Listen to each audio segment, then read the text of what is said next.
Angèle. Baptiste, on avait bien dit 17h30. 17h.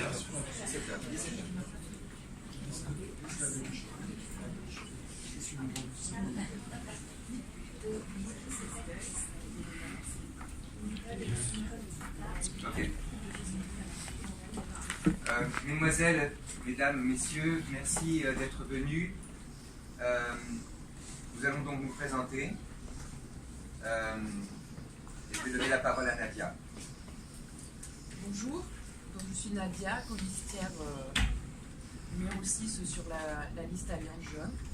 Donc l'Alliance Jaune est une alliance apartisane, c'est-à-dire une alliance de citoyens indépendants de toute appartenance politique et religieuse et dont les membres sont issus de la révolte des Gilets jaunes.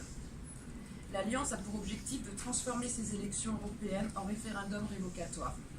Il s'agit d'utiliser ces élections pour mettre en minorité, par le suffrage, l'actuel gouvernement ainsi que tous les partis de l'institution, donc l'ensemble du système politique actuel.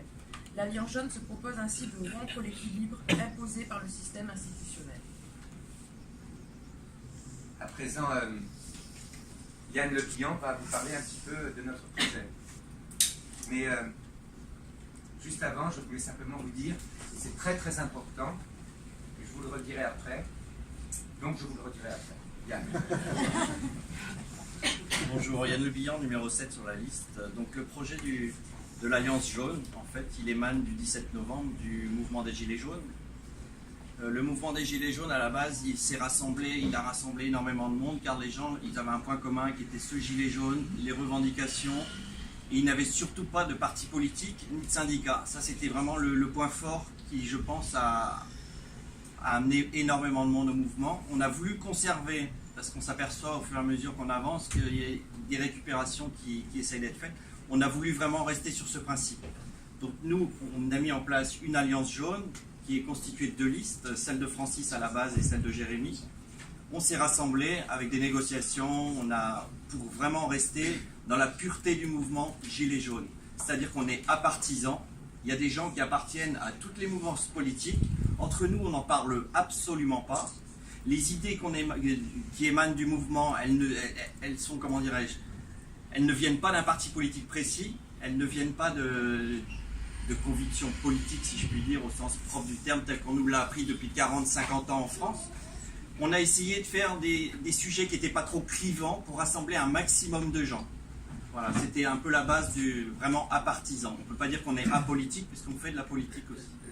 Voilà, donc le principe, c'est en fait nos députés européens, suite aux demandes des Gilets jaunes, le RIC, qui n'a pas émané du grand débat, parce que ça n'arrangeait pas M. Macron d'en parler, mais c'est une des revendications premières des Gilets jaunes, c'est le RIC, la mise en place de ce RIC.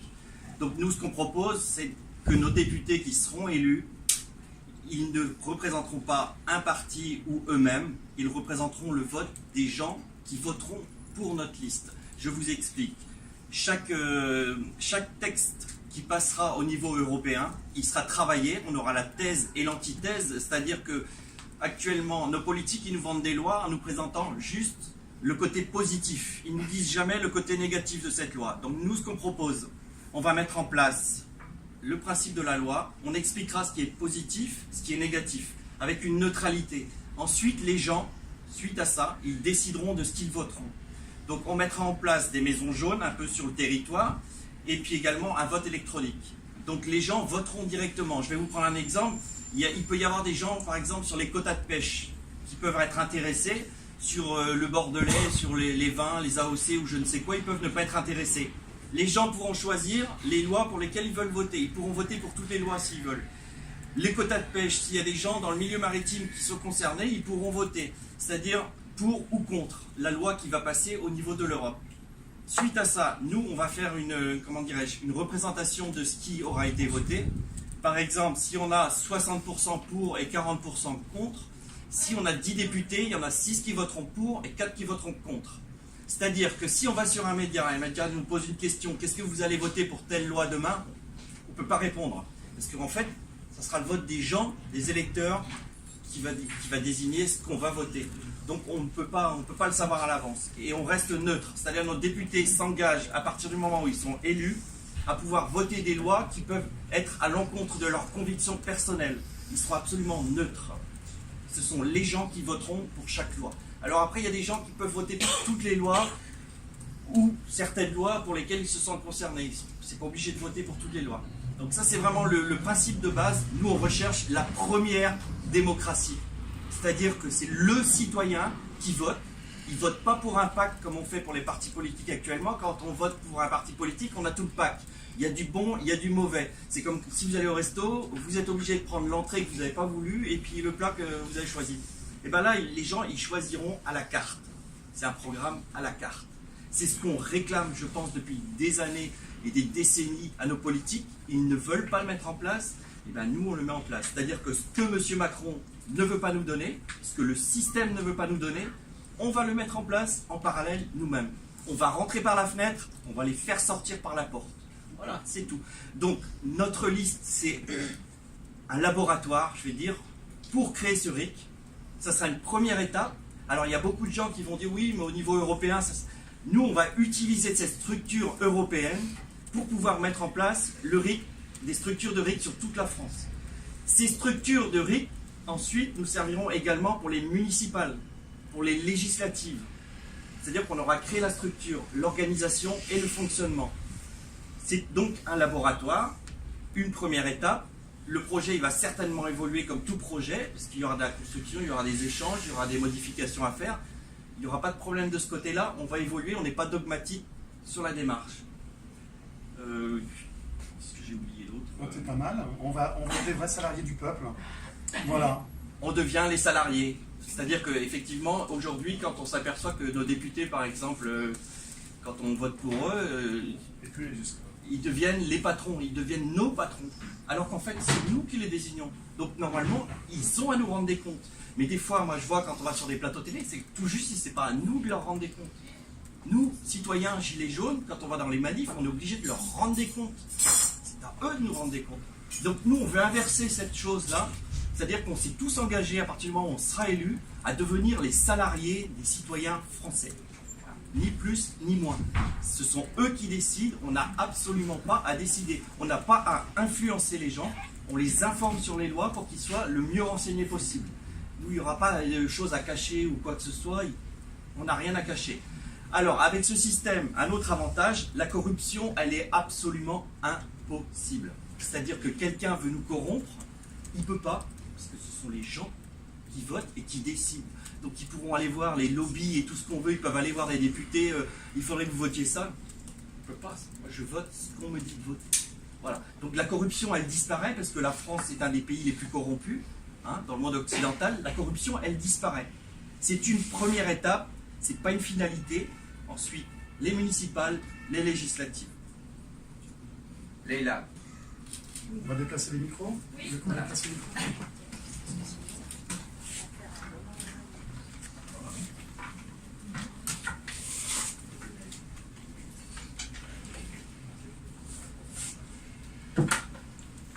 Mais ça, c'est les inconvénients de la démocratie. En démocratie, il y a plusieurs voix qui s'expriment, mais pas une seule. Donc il va falloir réadapter les techniques. Ça, et puis vous avouerez qu'on n'est pas encore à l'Assemblée nationale, donc on s'en rapproche, n'étant pas loin aujourd'hui, mais on n'y est pas encore. Voilà. Leïla.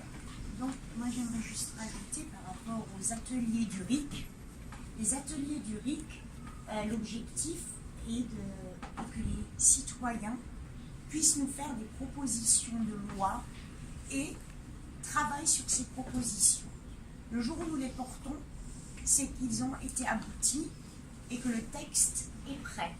Donc ça permettra une démocratie participative vraiment réelle.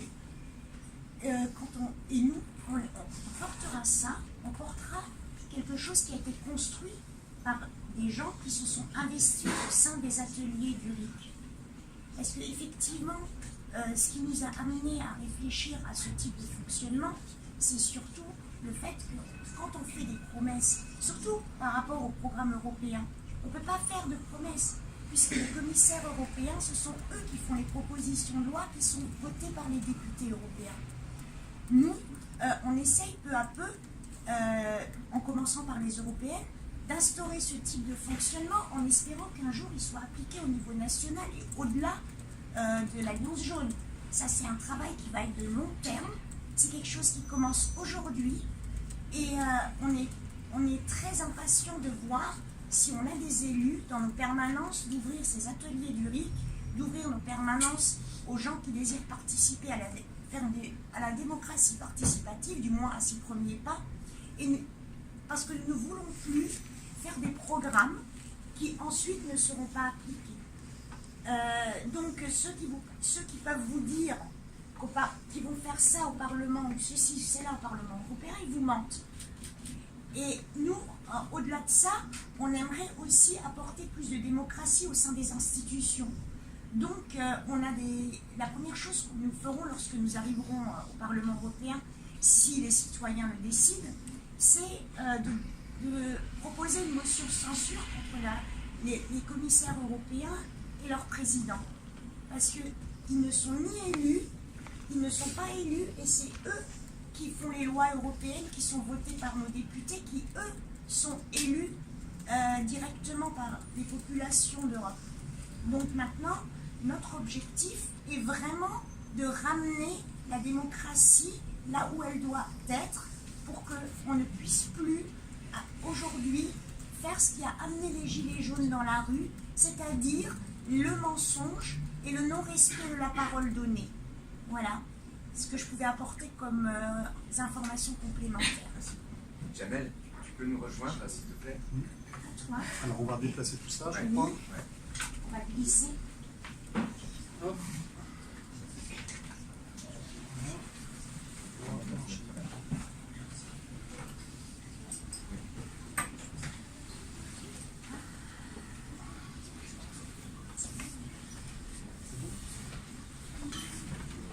Si tu veux que je fasse ça. On va accueillir Jamel d'abord.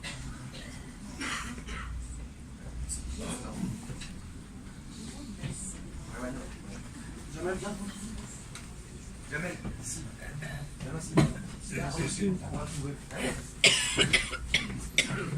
Bon, tout d'abord, bonjour à tous.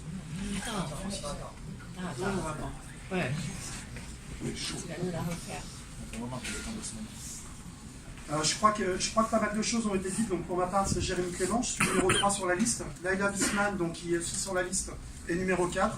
Elle a oublié de vous le préciser. Vous avez compris qu'on ne va pas rendre décroissant, donc je suis numéro 3 sur la liste. Si on s'est engagé à l'issue du mouvement, c'est qu'on s'est vite aperçu, très très vite au mois de novembre, au mois de décembre, que nous n'aurions pas gain de cause très facilement. Bien au contraire, que ça prendrait du temps. Donc on a commencé au mois de novembre, au mois de décembre, à imaginer une structure politique, partisane, mais on a déjà commencé par des associations. On savait que notre gouvernement ne répondrait pas à des millions de personnes qui vivent en dessous du seuil de pauvreté, à des millions de chômeurs, à des millions de retraités qui ne s'en sortent pas après avoir cotisé plus de 40 ans. Et on avait déjà commencé à imaginer donc, des associations à but non lucratif pour aider à nourrir les gens, pour payer, donner des sous et aider aux fins de mois difficiles. Mais on s'est vite aperçu dès le début de l'année que ça devenait impossible parce qu'il y avait plus de gens qui souffraient que de gens qui n'étaient capables de donner dans le système dans lequel on vit.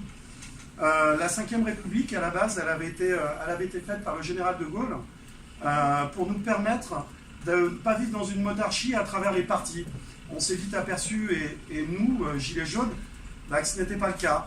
Voilà, on vit, en tout cas de nos yeux à nous, on a vraiment l'impression de vivre dans une monarchie, pas dans une constitution démocratique, pas dans quelque chose où le citoyen a la parole, où à partir du moment où il a le sens du devoir, il est responsable, pouvoir prendre les devants pour aider et porter son pays et aider ses citoyens.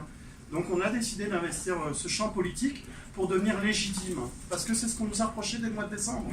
Dès le mois de décembre, dès qu'on avait un porte-voix qui était issu du mouvement, il était tout de suite taillé en deux. Pourquoi? Parce qu'on nous disait que nous n'étions pas légitimes. Je pense qu'à partir d'aujourd'hui, pour la campagne européenne, mais pour tout ce qu'il y a à suivre derrière, parce que notre objectif, il est à long terme, ça va être d'être légitime et de rendre le plus de personnes possible légitimes. Il y a encore trop de gens dans ce pays qui souffrent et qu'on n'a pas entendu et qui ont vraiment quelque chose à dire. Notre idée à nous, c'est de pouvoir porter la voix des citoyens à travers la voix des citoyens et pas à travers notre voix ou notre pensée unique. Bien au contraire. On a fait ce choix par sacrifice pour notre pays, parce qu'on l'aime, mais par sacrifice pour l'être humain. Parce qu'il était temps qu'on arrête de mettre la finance au cœur de tout et qu'on s'occupe plus du problème humain. On sait tous qu'il y a beaucoup de choses qui ne vont pas. On sait qu'il y a de l'argent public dépensé dans tous les sens. Nous, notre idée, c'est de pouvoir avoir un cahier de transparence qui sera mis en place pour tous les adhérents, mais aussi les citoyens s'ils le souhaitent, pour qu'ils sachent où est-ce qu'on va mettre nos euros, quel type de frein on va dépenser, comment on va vivre, etc., etc. Voilà. Après, on a des arguments de campagne qui pourront être développés, mais je pense qu'aujourd'hui, le plus important, c'était de dire que nous, les citoyens ici du bas, avec bien sûr notre ami Francis, qui est un citoyen gilet jaune depuis plus de 40 ans maintenant, donc pour qui c'était logique que ce combat s'affirme à nos côtés. Bon, bah, on a de la chance, on est seul, mais on ne l'est pas tant que ça. On a quelqu'un qui a une expérience politique, qui a une expérience médiatique, et qui sait là où on risque de se faire manger tous les jours pour ne pas arriver à nos fins. Donc, bienvenue, on se dit bienvenue dans la politique, et puis on espère faire la meilleure campagne possible pour pouvoir aider notre prochain. Voilà.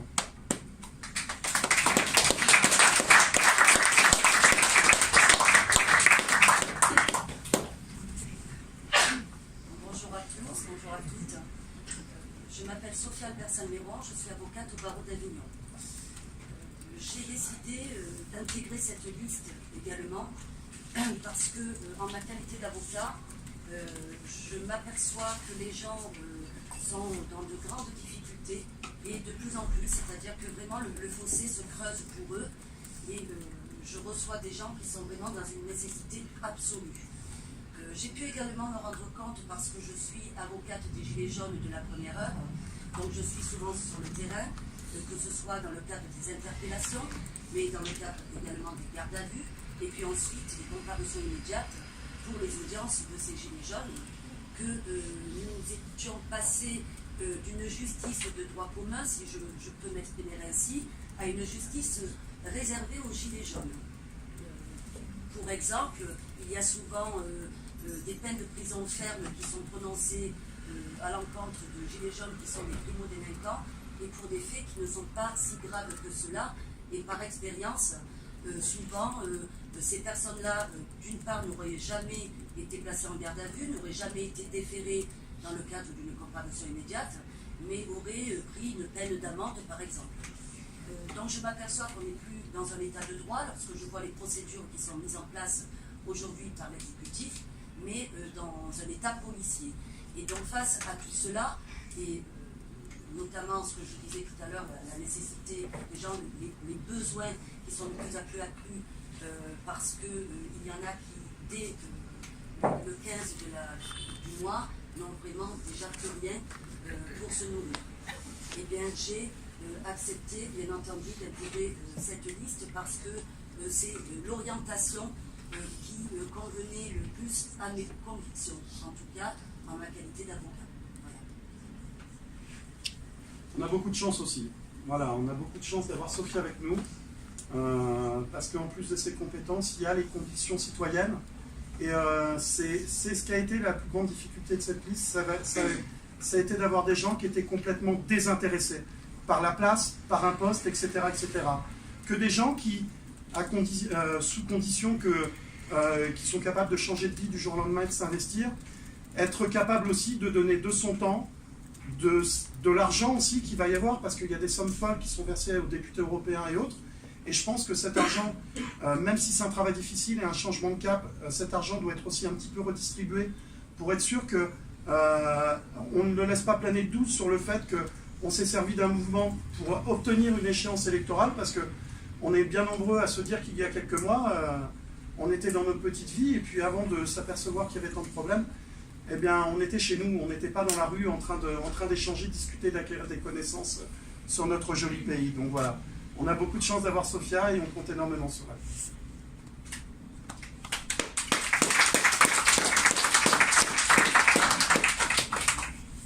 Francis Lalanne, poète.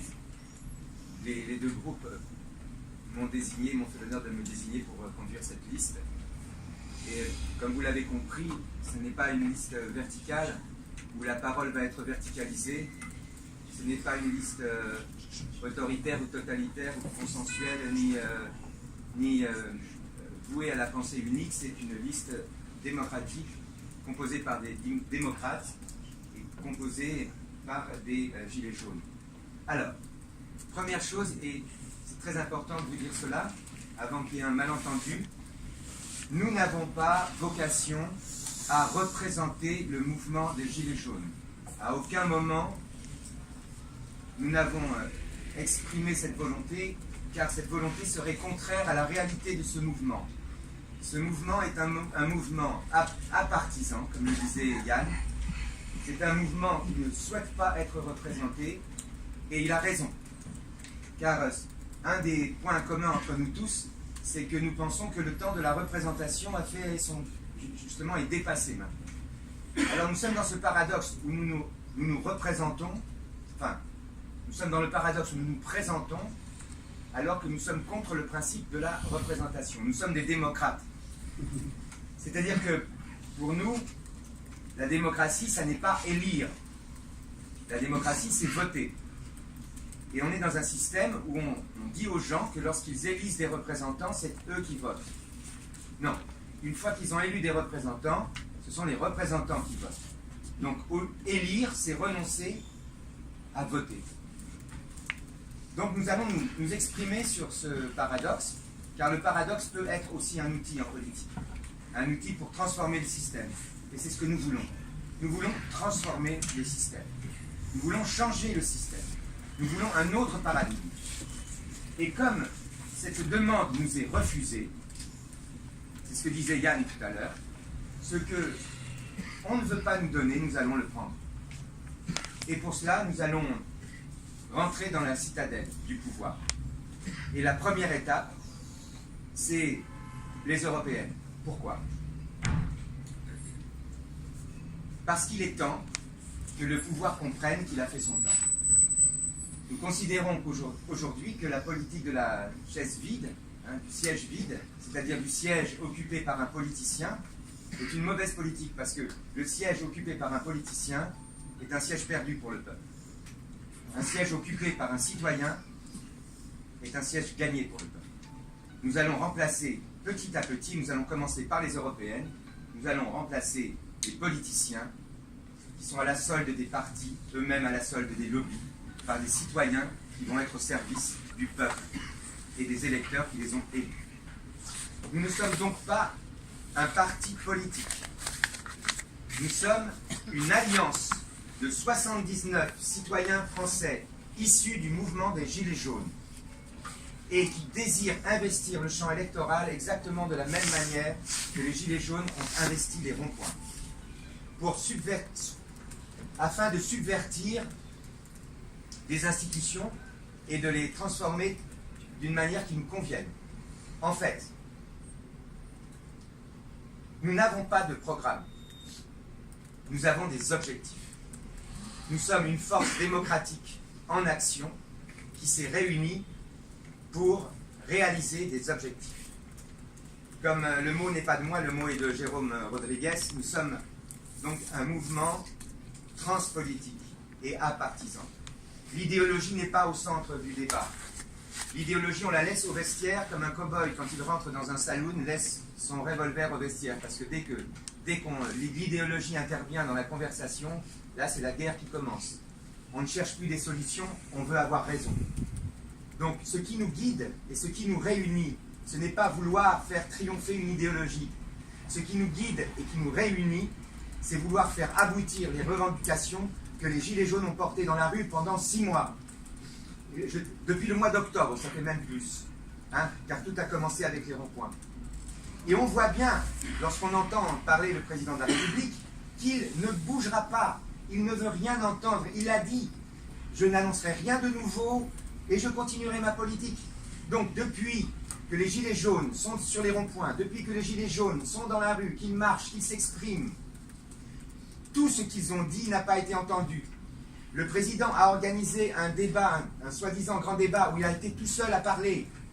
Ça a coûté 12 millions d'euros, alors qu'il suffisait simplement de lire ce qu'il y avait écrit sur les pancartes de ceux qui marchaient le 17 novembre pour comprendre ce que voulaient les Français. Et aujourd'hui, nos objectifs sont et demeurent les objectifs que les Gilets jaunes ont demandé au gouvernement de réaliser et que le gouvernement ne veut pas réaliser a très très clairement dit qu'il ne réalisera pas. Quand on a écouté, comment ça s'appelle? Oui, comment est-ce qu'il a appelé ça? La restitution du grand débat. On a compris que non seulement il n'allait pas cesser de faire ce qu'il fait, c'est-à-dire de liquider la France, mais il allait accélérer au contraire la casse des services publics. Il allait demander aux retraités de cotiser plus longtemps pour avoir leur droit à la retraite à taux plein. Ça, c'est une fois qu'on a dit ça, ça veut dire quoi? Ça veut dire qu'on va encore allonger le temps de la retraite. Voilà. Il a expliqué que pour la durée du temps de travail, il était plutôt favorable à l'augmentation de la durée du temps de travail. Bon, bref, rien sur le CICE, rien sur l'ISF, rien sur le RIC, rien sur la TVA, rien sur rien. Voilà. On a installé une personne qui a entre les mains tous les pouvoirs, c'est-à-dire le pouvoir exécutif, le pouvoir législatif, le pouvoir judiciaire, le pouvoir financier, parfois même, hélas, le pouvoir médiatique. Je ne dis pas cela pour vous qui êtes ici rassemblés, puisque vous nous faites l'honneur de nous écouter et de nous donner la parole. Et voilà que ce monsieur qui a tous les pouvoirs entre ses mains et qui a transformé nos gardiens de la paix, qui a transformé cette force qui est là pour protéger la sécurité des Français et que nous aimons, qui a transformé donc la police en milice privée à son service, eh bien, cette personne nous explique que non seulement elle a tous ses pouvoirs, mais qu'elle entend s'en servir pour nous imposer sa vision du monde et pour faire régner définitivement et écraser sous son pied, sous sa botte, ce monde précaire qui n'en peut plus et qui, parce qu'il n'en pouvait plus, pour certains, a mis un gilet jaune et descendu dans la rue pour dire qu'il n'en pouvait plus. Et nous voilà de retour, et me voilà personnellement de retour, moi, avec tous les amis qui sont là, de retour de ce voyage-là que nous avons fait, où nous avons parcouru la France, où nous avons parlé, nous avons rencontré toutes ces personnes qui ont été humiliées pendant 6 mois par ce pouvoir tyrannique, ces femmes qu'on a tirées par les cheveux dans la rue, qu'on a violentées, qu'on a frappées, ces vieilles dames qu'on a piétinées, ces handicapés qu'on a gazés sur leur fauteuil, qu'on a jetés sans soin dans des prisons, ces arrestations abusives, ces mises en garde à vue sans motif. Nous avons vécu et partagé tout ça, et maintenant nous avons compris que nous ne serions pas entendus. Nous n'avons pas renoncé à la désobéissance civile. Mais nous avons compris que si nous n'investissions pas le champ électoral, si nous ne mettions pas des citoyens à la place des politiciens qui aujourd'hui cautionnent ce pouvoir politique, nous ne pourrions pas changer la société. Nous ne pourrions pas réussir finalement à faire valoir nos revendications. Alors, nos revendications, quelles sont-elles? Bien sûr, elles portent sur le pouvoir d'achat. Bien sûr, avant toute chose, elles portent sur le pouvoir d'achat. En 1993, le PIB de la France était de 1000 milliards d'euros. On avait une retraite jusqu'à 60 ans, on était bien remboursé de nos dépenses, on pouvait partir en vacances, on pouvait vivre, on avait de quoi vivre avec le nécessaire, de quoi vivre avec le superflu. Bon, c'était pas rose pour tout le monde, mais la vie était encore possible. Aujourd'hui, le PIB de la France, c'est un peu plus de 2000 milliards, 2100 milliards d'euros. Et on ne peut plus boucler nos fins de mois. Alors ça sert à quoi la croissance? Ça sert à quoi ce monde qu'on veut nous imposer? Ça ne sert à rien. Et l'argent, quand tout d'un coup l'État en a besoin pour assurer son train de vie et pas pour améliorer la vie des gens, il va le chercher où? Dans la poche des pauvres pour le donner aux riches. Alors qu'on sait très bien aujourd'hui où est l'argent. Si on appliquait la taxe Tobin, on aurait ces 200 milliards d'euros à l'échelle européenne pour résoudre les problèmes de la précarité. Si on taxait les banques comme on l'a fait en Espagne pour financer les retraites, on n'aurait plus de problème, on ne serait plus obligé de prendre la CSG aux retraités. Si on taxait les très très grosses entreprises qui défiscalisent tout, qui ne paient pas d'impôts, si au lieu d'être taxés sur leurs bénéfices, on les taxait sur leur chiffre d'affaires, il n'y aurait plus de fraude et d'évasion fiscale avec la couverture des pays qui, dans l'Europe, ont dans leur constitution des moyens qui permettent la fraude fiscale. On sait très bien où est l'argent. Si on taxait par exemple le kérosène lourd pour financer la vie de nos frères et sœurs handicapés qui sont abandonnés par la gestion de l'État et qui vivent dans des conditions difficiles, sans moyens, on pourrait trouver cet argent. Mais cet argent, au lieu de le prendre là où il est, et là où on sait qu'il est, on va le prendre là où il n'est plus, puisque aujourd'hui, plus personne n'en a. Mais le peu qui reste, on veut encore le prendre. Et on nous explique que c'est ça, aujourd'hui, la démocratie. Non, ça n'est pas ça, la démocratie. Ça, c'est l'expression d'un pouvoir tyrannique, d'un pouvoir totalitaire. Ça n'est plus l'idéal de la France. C'est le système dont nous ne voulons plus pour la France. Nous ne voulons plus que tous les pouvoirs soient concentrés entre les mains d'un seul homme. Alors qu'est-ce que nous proposons? Parce qu'on entend ça tout le temps. Alors vous proposez quoi, vous les Gilets jaunes? Alors on propose déjà quelque chose. On propose une alliance, une structure d'action démocratique, qui n'est pas un parti politique, mais qui va permettre à des citoyens d'accéder aux responsabilités. Et dans le cadre de ces élections européennes, eh bien, nous allons être la liste, nous n'aimons pas ce mot, mais l'alliance qui va permettre le vote sanction. Notre liste est une liste hors système. Elle est composée de citoyens. Nous ne sommes pas des professionnels de la politique et nous ne sommes pas des partisans. Nous ne sommes pas un parti politique. Nous sommes des citoyens français. Nous sommes des gilets jaunes. Nous avons marché dans la rue. Nous avons demandé des choses qui ne nous sont pas données. Nous allons les chercher nous-mêmes maintenant parce que nous allons nous-mêmes accéder aux responsabilités. Alors, cette liste va permettre, cette alliance va permettre de concentrer le vote sanction sur une liste qui n'est pas dans le système. Parce que toutes les listes qui sont dans le système vont émietter le vote sanction. Aujourd'hui, comme ça s'est passé au deuxième tour des élections où les gens ont été obligés de voter pour Emmanuel Macron pour ne pas voter pour Marine Le Pen, où des gens se sont abstenus de voter parce qu'ils ne se reconnaissaient pas dans les choix qu'on leur proposait, parce que le vote blanc n'est pas reconnu en France, sont devenus abstentionnistes. Eh bien, si nous concentrons, si les Français concentrent leur vote sanction sur une formation qui n'est pas dans le système, eh bien ce vote sanction va devenir enfin un vote opérant. C'est-à-dire que ce vote jaune, ce sera un vote blanc qui sera comptabilisé. Ce vote jaune, ce sera un moyen pour ceux qui s'abstiennent de pouvoir voter pour un autre système, un autre paradigme, celui que nous proposons et dont nous vous expliquerons quel est le projet. Ce vote jaune, ça sera un vote qui permettra aux Françaises et aux Français de voter, de pouvoir enfin voter contre ce système, pour un autre système, pour un monde meilleur. Parce que sinon, qu'est-ce qui va se passer? Voilà. Eh bien, soit le vote sanction va s'émietter, les équilibres vont être maintenus et le régime actuel va se retrouver dans la même position dans laquelle il est, à plus ou moins 1-2%, mais il va être exactement dans le même cadre de rapport de force avec les partis d'opposition qui cautionnent le système dans lequel nous sommes. Ou alors, eh bien, pour ne pas voter pour l'actuel chef du régime, c'est-à-dire M. Macron, du régime au pouvoir en France, eh bien, on va voter pour Marine Le Pen. C'est-à-dire, on va être dans la situation inverse de celle des présidentielles. Eh bien, nous voulons proposer aux Français un moyen de pouvoir voter contre M. Macron sans être obligé de voter pour Marine Le Pen. Ce que nous voulons proposer, c'est un moyen pour les gens de voter pour eux-mêmes. Car s'ils votent pour nous, ils voteront pour des gens qui sont comme eux. Voilà.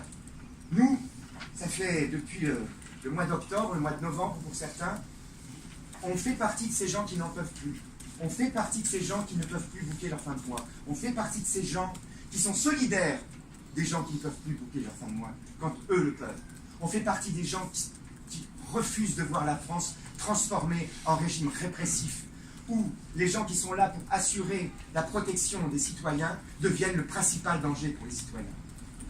On ne peut plus accepter ce qui se passe en ce moment. On ne peut plus accepter, comme le disait Sophia, les violations perpétuelles du droit français. Nous ne pouvons plus accepter que tous les jours, malgré eux, à cause des ordres scélérats qu'on leur donne, nos gardiens de la paix soient obligés de violer l'article 122 du Code pénal ou l'article L435 du Code de la sécurité intérieure qui interdit absolument à un agent, à un gardien de la paix d'attaquer une personne, comme on le voit, dans le dos, de la matraquer alors qu'elle ne fait rien. Nous avons une de nos policières, Caroline, on n'était même pas sûr qu'elle pourrait sortir de sa garde à vue abusive. Elle marchait dans la rue samedi dernier. Hein? Oui, notre ami Yannick, qui est actuellement, comme le dit Jamel, encore en garde à vue. Non, il est sorti. Il est sorti hier, mais voilà, c'est toujours voilà.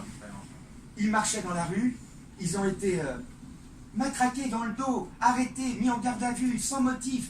Et ensuite, on a essayé de les faire comparaître en comparution immédiate pour qu'ils soient condamnés d'office. On ne veut plus on veut plus vivre ça dans notre pays. Et il est temps que ça s'arrête. Et c'est pour ça que nous nous sommes mobilisés, comme le disait Jérémy. Ce n'est qu'un début. Oh oui. C'est très très important pour nous de pouvoir commencer. On n'a pas le temps, on n'a plus le temps d'attendre. Et c'est possible en mai. Ça peut se faire en mai. Et la deuxième raison pour laquelle on veut une liste jaune, c'est pour que le mouvement des Gilets jaunes puisse demeurer un mouvement apolitique. À l'heure actuelle, on le voit bien, les partis politiques d'extrême droite ou de l'extrême gauche ou de certains partis de gauche essaient de récupérer ce mouvement en le courtisant d'une manière faciale absolument déshonnête et préjudiciable à la nature même de ce mouvement. Il faut que, dans le cadre des institutions, ce mouvement qui n'est pas un mouvement politique puisse faire de la politique sans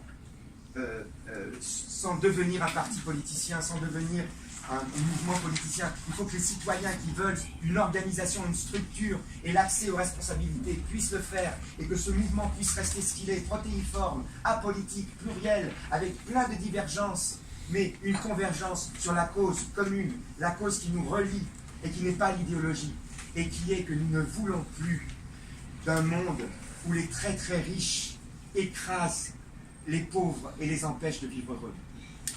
Nous avons... lorsque nous avons décidé de faire cette liste, lorsque nous avons décidé de concrétiser cette alliance, nous n'étions guidés que par cette idée. Et c'est cette idée qui nous guidera jusqu'au bout. Et c'est pour réaliser cette idée, protéger le mouvement des Gilets jaunes de toute forme de récupération politique et faire en sorte que le vote sanction puisse être un vote réel en France et proposer un nouveau paradigme. Nous nous sommes dit qu'aujourd'hui, nous qui voulons absolument que ce régime s'arrête dans notre pays, nous ne pouvons pas l'obtenir. Eh bien, nous allons déjà obtenir une chose, c'est qu'il ne soit même plus représenté à l'Assemblée européenne. Car si nous réussissons ce rêve, car c'est un rêve, hein, nous sommes des gens encore capables de rêver dans ce monde, si nous réussissons à générer véritablement cette adhésion du vote sanction, eh bien nous pourrons peut-être faire en sorte qu'à l'Assemblée européenne, il n'y ait pas de représentants du régime qui défigure à l'heure actuelle notre pays. Et ce serait un signal aussi à tous les pays du monde, le signal que nous, Français, ne sommes plus en accord avec ce régime et que lorsqu'il parle au nom de la France, il ne parle qu'au nom de lui-même, mais certainement pas au nom des Français.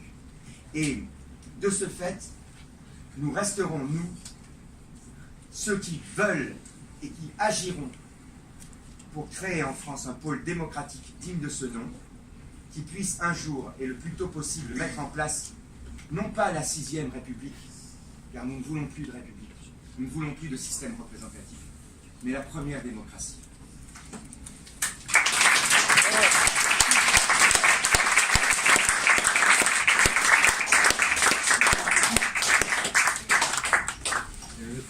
Pour faire une synthèse de tout ça, c'est que nous savons qu'il y a beaucoup de dépenses publiques, beaucoup de corruption, beaucoup de choses qui ne vont pas. On ne s'attend pas à faire des miracles. On sait juste que de là où on vient, on ne peut pas l'oublier parce que nous n'avons pas 10 ans, 15 ans. On a établi une vie professionnelle, une vie familiale, une vie personnelle avant le début du mouvement.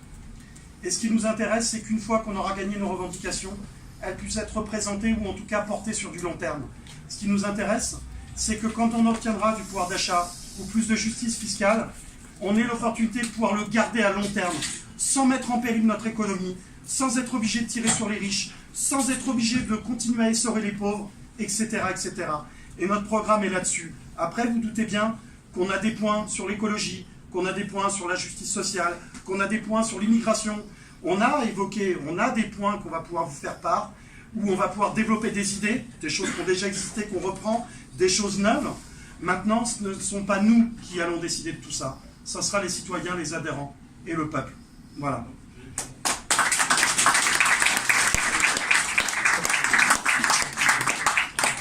Moi, je voulais juste rajouter une chose, c'est que d'habitude, ils nous font des triangulaires où ils magouillent entre eux. On laisse la place à notre parti, on échange un peu plus loin, ceci, cela. Pour les européennes, c'est la seule possibilité, c'est la proportionnelle. Ils ne peuvent pas magouiller entre eux.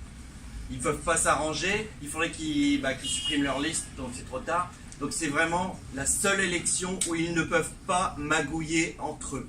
Voilà.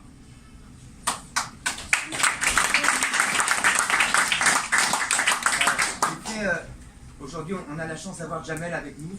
Jamel est depuis le début un grand soutien pour ce que nous voulons faire.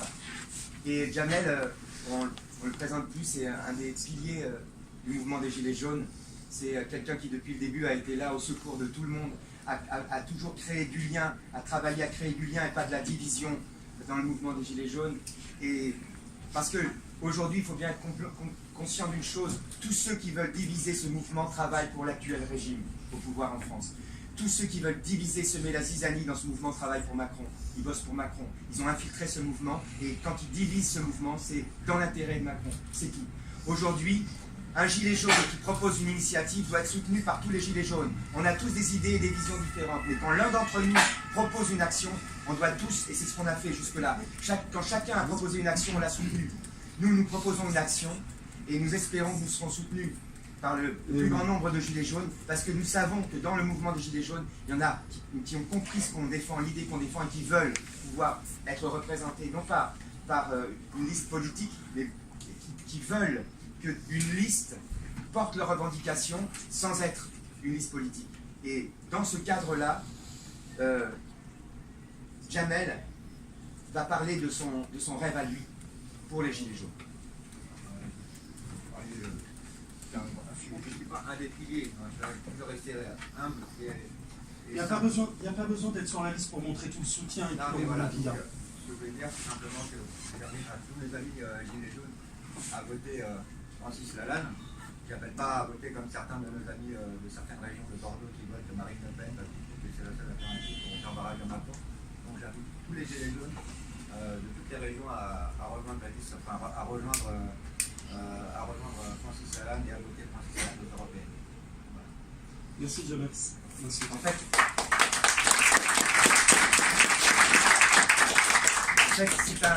c'est un appel à l'union sacrée, de tous les Gilets jaunes. Quelles que soient nos différences de vue, quelles que soient les opinions des uns et des autres, quelle que soit la vision des uns et des autres, le mouvement n'a rien à perdre à mettre en minorité l'actuel président dès les européennes. Ça peut être en mai. Le mouvement n'a rien à perdre à défier l'actuel président, l'actuel chef du régime qui règne sur la France dès le mois de mai et à le mettre en minorité. Le mouvement n'a rien à perdre à le défier sur son propre terrain et à le vaincre sur son propre terrain. Car le mouvement a besoin d'une victoire.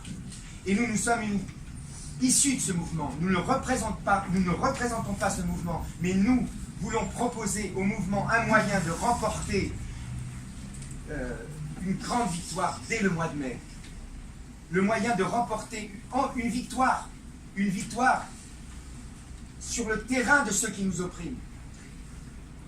Et cette victoire, je pense que nous pouvons l'obtenir dès le mois de mai si nous sommes unis, si nous savons nous unir, si nous arrêtons de nous désunir, si nous nous soutenons les uns les autres, et si au lieu de vouloir avoir raison, nous nous réunissons pour mettre en commun toutes nos forces, parce que l'union fait la force, et pour nous attaquer véritablement aux problèmes et à ceux qui sont à l'origine du problème, au lieu de nous diviser entre nous et de nous disputer entre nous. Cette énergie qu'on met à se disputer entre nous, on devrait la mettre à vaincre nos adversaires, ceux qui dirigent à l'heure actuelle le pouvoir répressif qui aliène la France. Et c'est pour ça que le rêve de Jamel, de cette union sacrée entre tous les Gilets jaunes, je le partage. Et tous ici autour de cette table, nous le partageons. et nous appelons tous les gilets jaunes désireux d'infliger une défaite dès le mois de mai au chef du régime actuel qui opprime la France. Nous les invitons à voter pour l'Alliance jaune, parce que ça c'est une liste apolitique, apartisane, et qui le restera, et qui mènera des actions démocratiques absolument irrécupérables par aucun mouvement politique, quel qu'il soit, car nous désirons ardemment non seulement la fin de ce système, mais bien sûr, parce que nous désirons la fin de ce système, nous désirons la disparition des partis politiques, parce qu'un parti politique ne doit pas altérer la relation entre un électeur et un élu, et à terme, normalement, un peuple ne doit plus avoir besoin de représentants pour se gouverner lui-même. La démocratie, c'est le gouvernement du peuple, et pas le gouvernement des représentants du peuple. Ça, c'est un système représentatif. Et aujourd'hui, les pléonasmes comme démocratie participative ou les oxymores comme démocratie représentative montrent bien que le mot démocratie a été vidé de son sens. La démocratie, elle ne peut pas être affublée d'un adjectif qualificatif. La démocratie, elle est ou elle n'est pas. Ou on est en démocratie ou on n'est pas en démocratie. La France n'est pas une démocratie.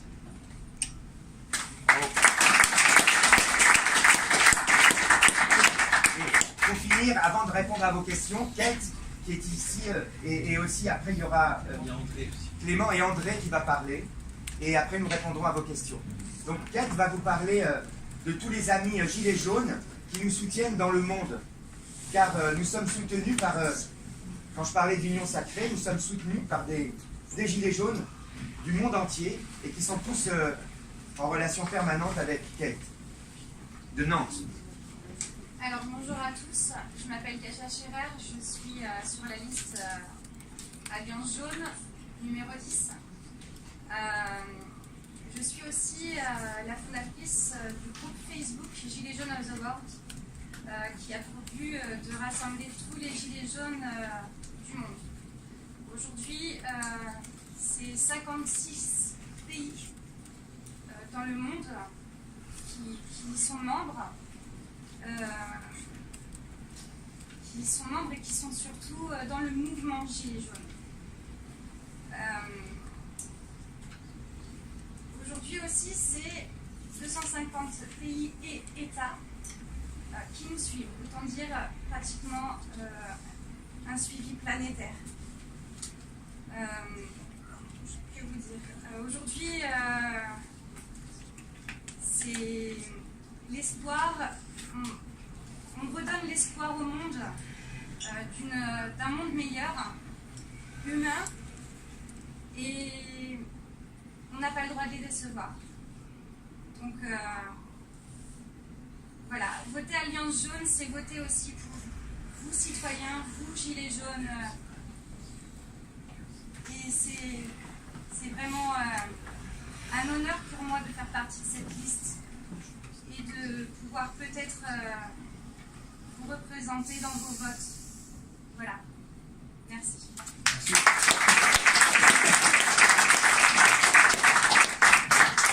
Bonjour, je vous présente. Clément. Bien. Prends la place de Kate. Alors,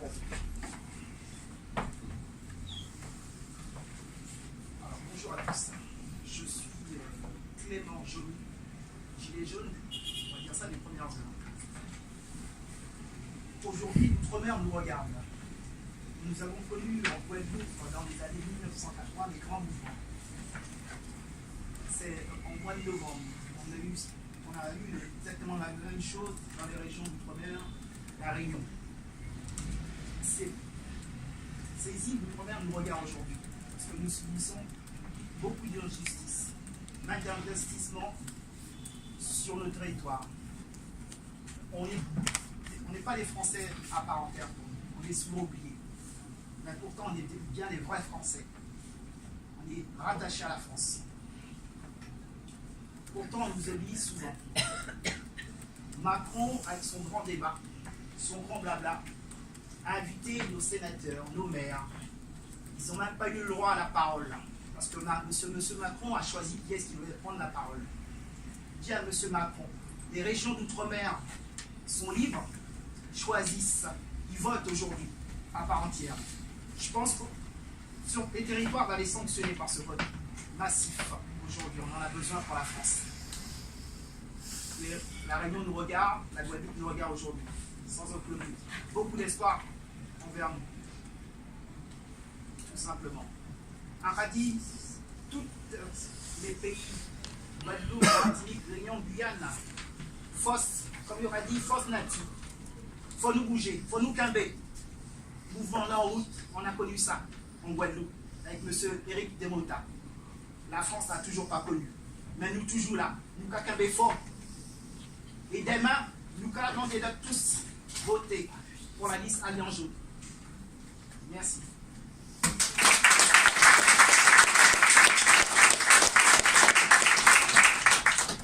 Alors, Sébastien, agriculteur, va s'adresser à vous. Viens par là, viens, attends. On va te faire de la place. Viens au centre. Viens, regarde. En plus, t'es grand. Viens.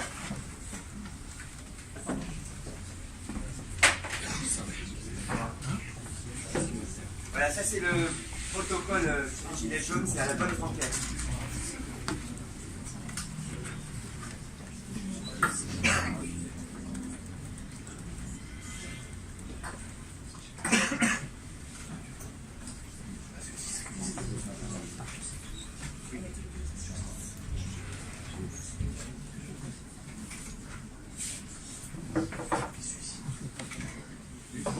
Bonjour à tous, donc je suis Sébastien, je suis de la Haute-Loire, je suis colistier sur la liste à Francis et à Jérémy.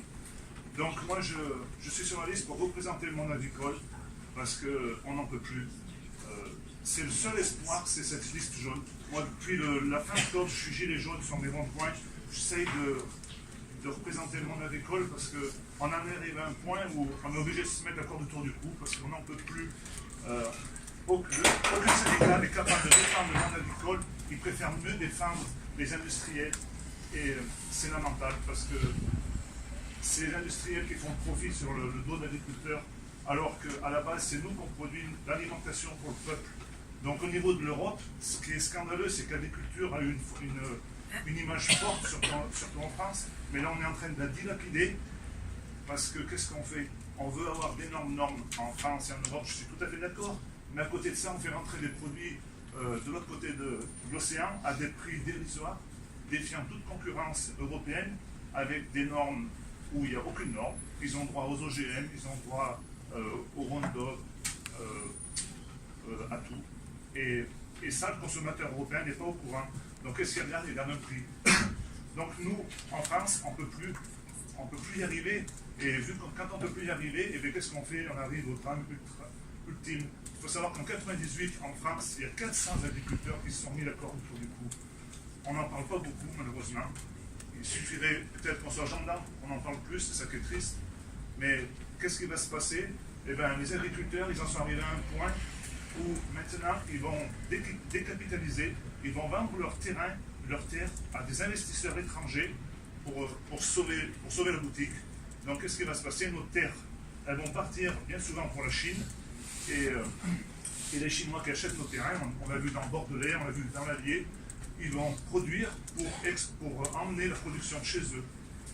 Et il y a un autre système aussi qui est en train de se mettre beaucoup en France, c'est la méthanisation.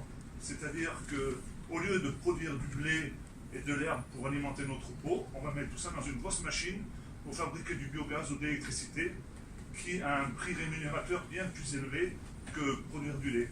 Donc c'est quand même scandaleux parce qu'à la base, moi je suis agriculteur, c'est pour vous nourrir, pour nourrir notre peuple.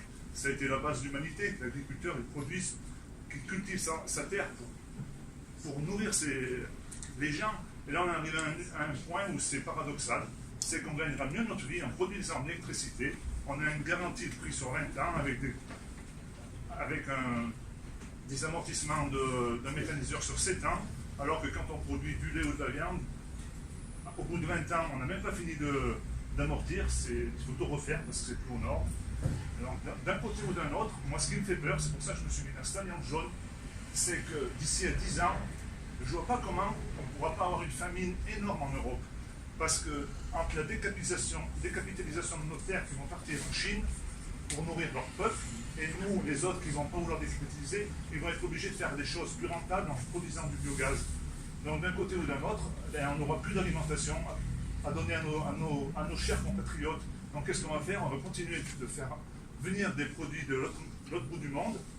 En même temps, on va déforester chez eux.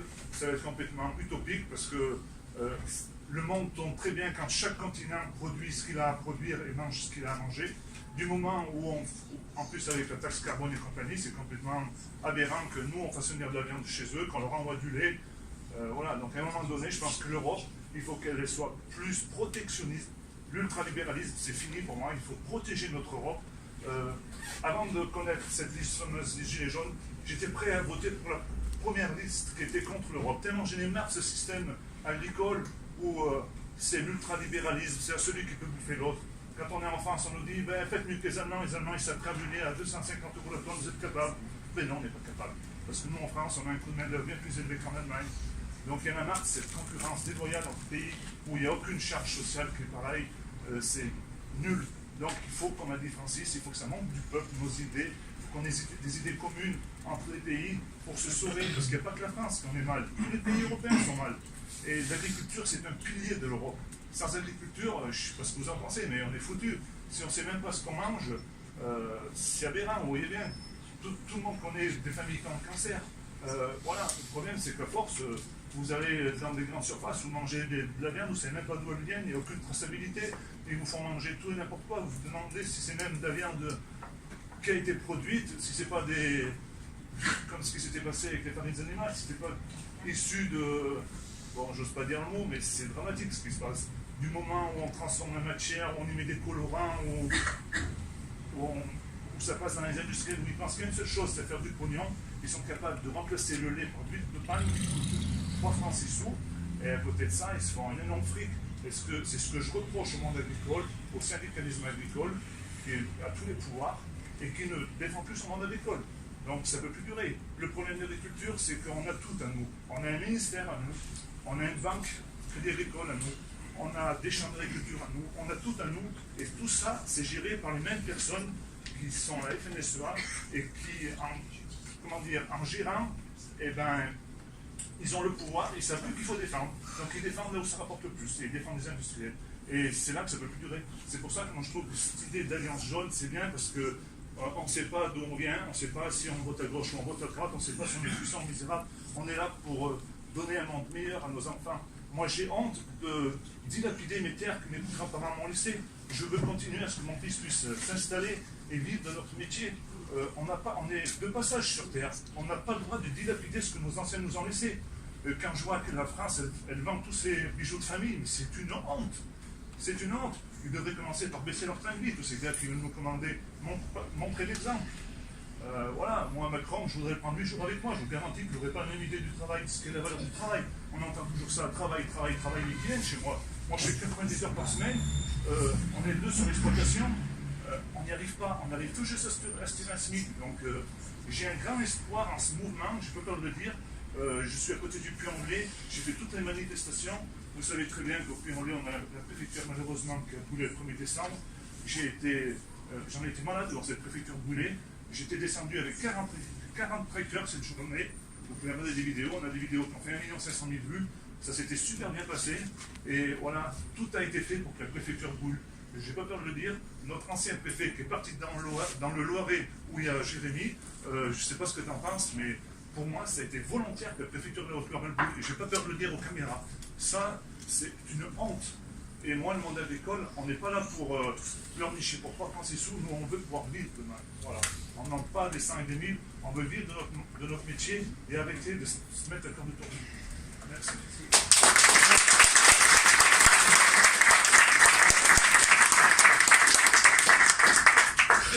André, tu peux dire un mot? Allons-y. Viens ici. J'ai la voix qui porte. Viens ici. Viens ici. Parce que c'est un bon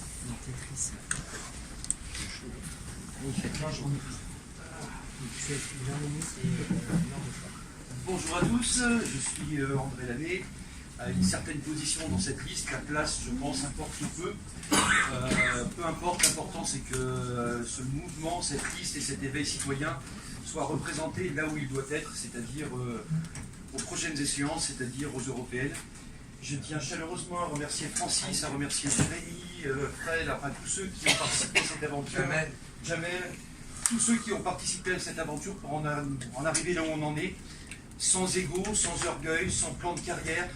On avait une véritable volonté de fédérer autour d'un seul projet citoyen et jaune le plus de mouvances émergentes.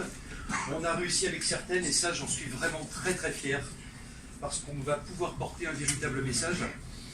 La route ne va pas être facile, c'est certain. On va avoir des détracteurs, et même dans notre propre famille de cœur, dans notre propre famille jaune, qui peut-être ne connaissant pas, comme beaucoup d'entre nous avant, en quoi consistent véritablement les européennes. Ils parlent pour leur pouvoir d'achat, ils parlent pour des choses franco-françaises, ils ont raison. On espère, on va continuer de se battre pour arriver à changer les choses en France, mais à un moment donné, et ça tout le monde se rendra compte que 85% de tout ce qui est décidé en France a besoin d'un tampon européen. Quand le mouvement des Gilets jaunes aura réussi à gagner son combat en France, ce serait dommage d'attendre 5 ans en se disant « Ah bah oui, mais maintenant il faut aller en Europe pour faire changer les choses ». Nous, on sera déjà là. On aura déjà commencé à travailler. On sera en communication directe, comme on vous l'a déjà dit en début de conférence, par un référendum d'initiative citoyenne globale. Et puis, on aura déjà commencé à appréhender les rouages de cet grand outil technocratique complètement déshumanisé. On n'y va pas juste avec notre couteau en disant voilà, on va essayer de faire quelque chose. On va véritablement être, plus que d'être force de proposition, on va être force d'action. Cette action, on sait aujourd'hui que dans le Parlement européen, malheureusement, ils ont amputé aux citoyens élus beaucoup de pouvoir par le système du Conseil de l'Europe, de la Commission européenne, du Conseil des ministres, avec les lois qui tournent jusqu'à ce qu'elles soient adoptées, les parlementaires souvent ayant malheureusement peu de pouvoir et surtout pas assez de pouvoir, parce que le véritable pouvoir qui devrait exister en Europe, c'est le pouvoir des élus. On est contre une démocratie de cette manière-là, mais les élus devraient avoir beaucoup plus de pouvoir et ne devraient pas être des machines appuyées sur un bouton vert ou un bouton rouge. En ça, on a vu, avec le mouvement, et Kate peut le confirmer, et tout le monde peut le confirmer, il y a eu un essor de sympathie jaune à travers le monde entier. On a vu des manifestations gilets jaunes de partout. Sachez, soyez sûrs que un de nos cahiers des charges, en termes d'action pendant les 5 ans où on sera à Bruxelles, on ne sera pas qu'à Bruxelles. On sillonnera l'Europe pour aider, pour peut-être conseiller d'autres mouvements émergents véritablement citoyens.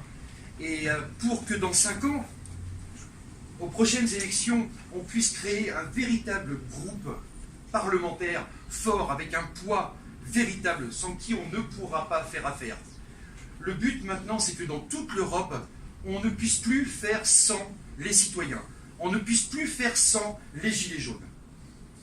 Et qu'on puisse, à un moment, ne pas avoir honte d'enlever notre gilet jaune parce qu'on sait que tout le monde est gilet jaune. Et qu'en Europe, il y a un vrai groupe parlementaire qui travaille contre l'aberration de l'article 48, par exemple, qui fait qu'il est quasiment impossible, comme le référendum d'initiative partagée dont le gouvernement est citière, et qui ne sert à rien. L'article 48 est bloquant de la même manière. Il faut qu'on réforme ça. Il faut absolument qu'on dépose déjà une motion de censure. Dès qu'on arrive en Europe, c'est la première des choses à faire. Qu'on travaille pour lever l'opacité de tout ça. C'est invivable. C'est invivable. Et pourquoi il y a autant de désintérêt des citoyens sur les élections européennes? C'est parce que personne ne sait comment ça fonctionne. Ça change tout le temps. Voilà, et puis il y a eu la loi de 73, il y a eu le Maastricht qu'on nous a imposé, la Constitution de force, il y a eu le traité de Lisbonne dans lequel il y a des choses qui sont parfaitement scandaleuses de nous forcer à nous endetter, alors que nous pouvons très bien, nous avons tous les moyens pour réussir à vivre dignement de notre travail, à réguler véritablement notre endettement. Mais non, on nous impose à être régi par les technocrates, les banques, et au-dessus des banques, les lobbies. Et ça, c'est inadmissible. Nous allons être des cerbères. Nous allons rentrer dans ces institutions, nous allons tout regarder, tout scruter, vous saurez tout. Il y aura toujours, c'est comme ce que devraient faire normalement les CRS, avoir une webcam en permanence qui filme tout. Bon, les leurs, elles ne marchent souvent pas, ils tirent à vue. Hein. Voilà, mais nous, ça marchera tout le temps. Voilà, il n'y aura pas de discussion de couloir, d'empoisonnement d'alcool, ça, ce n'est pas possible. C'est contre nos convictions. Et en ça, on espère véritablement que les citoyens, le peuple français, va nous faire confiance. On va faire ce qu'il faut pour, véritablement. On va travailler, on est là pour eux. Leur avis sera demandé en permanence. Et, comme dirait Jérémy Clément à plusieurs reprises, ça va le faire. Merci.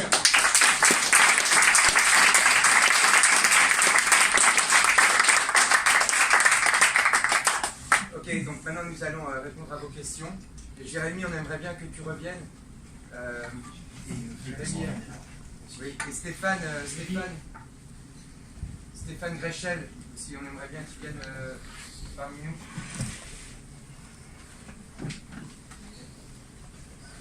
Stéphane.